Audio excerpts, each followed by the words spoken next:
Jakarta, CNBC Indonesia, Kejaksaan Agung telah menetapkan 2 orang tersangka terkait perkara dugaan tindak pidana korupsi dan tindak pidana pencucian uang dalam kegiatan pelaksanaan yang dilakukan oleh PT Duta Palma Group di Kabupaten Indragiri Hulu. Salah satu tersangka adalah pemilik PT Darmes Group, PT Duta Palma, yaitu Surya Darmadi atau SD. Tak tanggung-tanggung, Surya Darmadi disinyalir melakukan dugaan korupsi yang merugikan keuangan negara hingga 78 triliun rupiah. Nilai itu menjadi yang terbesar sepanjang sejarah aparat penegak hukum menangani kasus korupsi di Indonesia.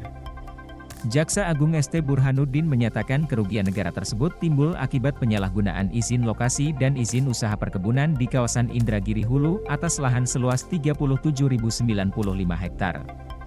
Scroll to resume konten.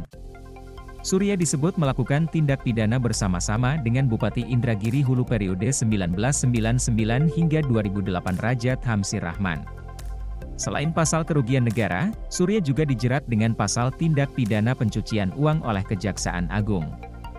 Surya dan Tamsir diduga melakukan kesepakatan jahat untuk mempermudah dan memuluskan perizinan kegiatan pengolahan kelapa sawit kepada perusahaan-perusahaan milik Surya. Beberapa di antaranya yakni PT Banyu Bening Utama, PT Panca Agro Lestari, PT Seberida Subur, PT Palma I dan PT Kencana Amal Tani. Menimbulkan kerugian keuangan negara dan perekonomian negara berdasarkan hasil perhitungan ahli dengan estimasi kerugian sebesar 78 triliun rupiah, ujar Jaksa Agung ST Burhanuddin, Senin. Surya belum ditahan karena saat ini tidak diketahui keberadaannya. Sejak tahun 2014, ia menjadi buron Lembaga Anti Rasuah, KPK atas kasus dugaan suap terkait pengajuan revisi alih fungsi hutan di Riau tahun 2014. Kasus yang ditangani KPK ini merupakan pengembangan dari perkara yang menjerat ex-Gubernur Riau Anas Ma'amun dan kawan-kawan. Surya yang sempat tercatat sebagai orang terkaya ke-28 di Indonesia versi majalah Forbes tahun 2018 dengan kekayaan 20,73 triliun rupiah ini diduga menyuap Anas Ma'amun dengan uang 3 miliar rupiah untuk mengubah lokasi perkebunan milik PT Duta Palma menjadi bukan kawasan hutan.